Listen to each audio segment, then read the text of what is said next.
Really? The best gelato I've ever had in my life. If Tuscany isn't on your Italy itinerary, you're doing Italy wrong. In this video, we explore Florence, find the best pizza and gelato in the city. Are you joking? Are you joking me right now? Cook a traditional Tuscan dish and end in the Chianti countryside for a wine tasting to remember. And the best moment of this trip comes right at the end. Welcome to Tuscany. There's no better place to begin than here. At the Cathedral of Santa Maria. Rising above the terracotta rooftops, the Cathedral of Santa Maria del Fiore commands the Florence skyline. Its Gothic walls whisper of a city that dared to dream bigger than its age could imagine. At its heart, the Great Dome, Brunelleschi's daring creation, still holds the title of the largest masonry dome ever built. Crafted without modern machines, it remains an unsolved riddle of Renaissance ingenuity. When it crowned the cathedral in the 15th century, it was more than just stone and mortar. It was a declaration that Florence had become the cradle of art, of science, of human possibility. Just look at the detail in this architecture. The facade, draped in green, pink and white marble, came centuries later, a 19th century love letter to the city's timeless beauty. And besides it all, Giotto's bell tower reaches upwards, its 414 steps, promising the reward of a city laid out in golden Tuscan light. Now, although the outside is extremely impressive, the inside is nowhere near as impressive. So if you're short on time or you don't want to wait in line, maybe you can skip this one. Only a minute walk from the Santa Maria Cathedral is the Medici Chapel. There are so many museums here in Florence, you're going to want to choose which ones you want to go visit. First Gucci store to ever be opened is this one here, opened back in 1921. You can buy this little handbag here for 6,000 euros that might be able to fit your earrings. If you can't afford Gucci, you can always go to Pucci.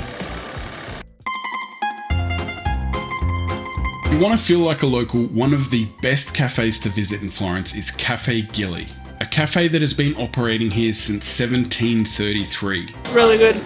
Here, you pop in for a quick bite to eat and a coffee at the bar.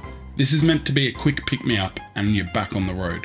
No sitting and chatting. Sweets, I'm looking at you. That croissant was amazing, but it barely touched the sides. So, welcome to Mercato Central. Downstairs, stalls are stacked with cheeses, pastas, and enough prosciutto to last a lifetime. I'm salivating. But upstairs, that's where the real mission begins. La Pizza by Romualdo Rizzuti, voted one of the top 50 pizzas in all of Italy, with dough that rests for 30 hours before it even hits the oven. That's it. See how good it is?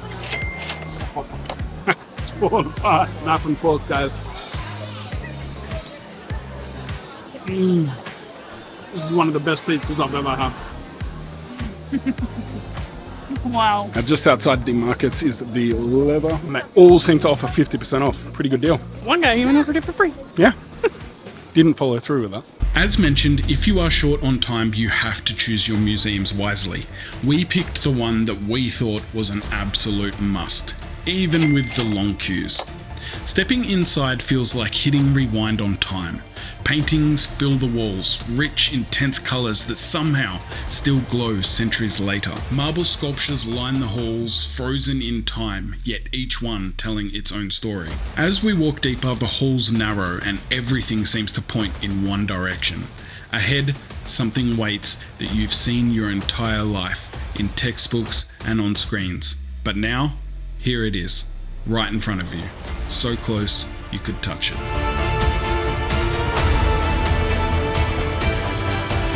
And besides David in this museum, there is an abundance of other paintings and sculptures ranging all the way from the early Middle Ages till the late 1800s. As Michelangelo knew that you were going to see David from below, he actually made the hands bigger to make it more proportionate. All of these other sculptures leading up to David are actually also made by Michelangelo.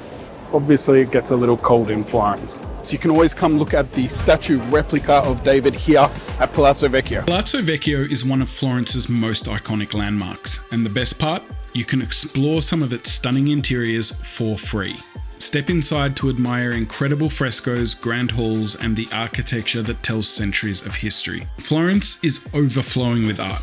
so much so that it spills out of the museums and into the streets. Outside Palazzo Vecchio, you can find plenty of replicas of major art pieces that are scattered throughout the city. Another fun fact, back in the Renaissance, the German slang word for gay was a Florentian. If you've been following us for a little while, you probably already know what we have in this little bag here. It's our Mentor bottle opener that we get in every city, and in this city, the choice was very easy. Of course, it had to be David. One thing that you absolutely must try when you're here in Italy is an aperitivo. I got an Aperol, Josie got a limoncello spritz. Cheers! So refreshing. Now, when in Florence, there are some things that you can't skip, even if you're on a diet. Pizza's one of them, so now it's time for dessert. There is a sacrifice to be made. You know it's going to be good though when there's a line like this for a gelato place. It is believed that in 1530 Bernardo Buontalenti created gelato right here in Florence. And the line's even bigger now. Generations later, fathers would pass the recipes down to their sons. Today, we're trying Vivoli, producing gelato since the 1930s, back when ice had to be shipped down in blocks from the Apennine Mountains. So the wait was actually surprisingly not that long. We got 4 flavors. Pistachio, tiramisu, hazelnut, and chocolate. The moment of the hour, does the name live up to the hype? I'm gonna go with the pistachio.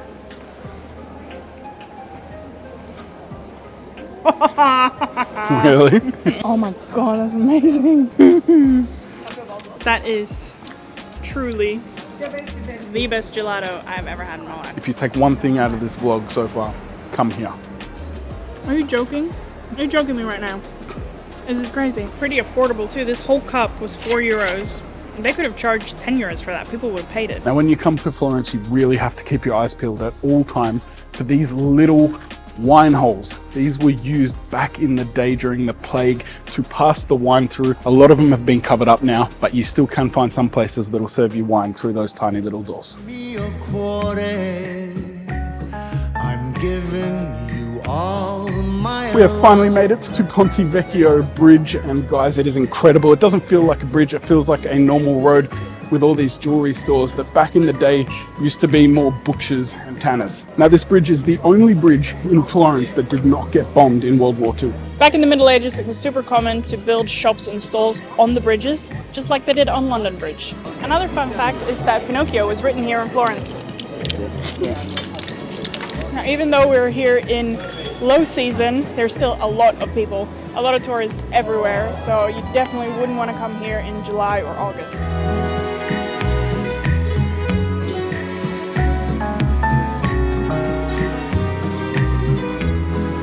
As the Tuscan sun dipped behind the city, Florence transformed. The streets were still alive and the major landmarks glowed even brighter against the night sky. Quaint, romantic restaurants beckoned from every corner, but we decided to keep it simple, a beer in hand before heading back to our camper van to cook up a local dish. And as we sipped, a voice floated through the air. At first it seemed like music from a nearby cafe, but then, just a few steps away, we found her. An incredible opera singer performing right there in front of us on the streets of Florence. At this point, we thought that Florence would 100% be our highlight, but Tuscany had other plans. Time for a traditional Tuscan meal. Today we're making pasta con salsiccia e cavolo nero.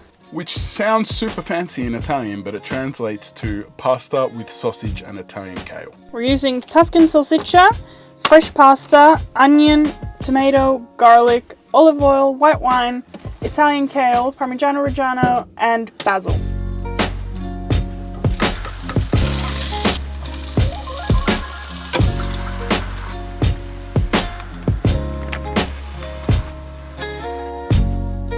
And dinner is served.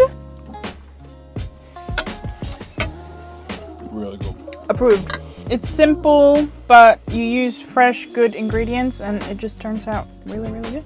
The next morning, it was time to say goodbye to Florence. But Tuscany is so much more than its capital. Scattered across these rolling hills are countless villages, each with their own charm. As we drove deeper into the countryside past rows of tall cypress trees, it felt like we'd stepped straight into a scene from Gladiator. Our journey today takes us to a winery where we'll spend the night and enjoy a tour and a tasting in one of the world's most celebrated wine regions.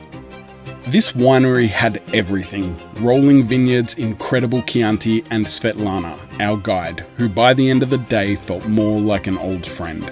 She walked us through the vines, sharing how the wines are aged in barrels, then drove us around the estate to their castle, complete with a tower that once warned Siena if the Florentine army was coming. The history here is incredible. And then came the tasting, just Josie, Svetlana, and I. It started innocently enough, sampling 3 of their wines, but the conversation kept flowing, and before we knew it, those bottles were gone, along with another 3, plus a round of grappa. So 6 bottles and a grappa later, we were very glad our camper van was parked just a few steps away. The perfect ending to a perfect stay in Tuscany. We are officially drunk.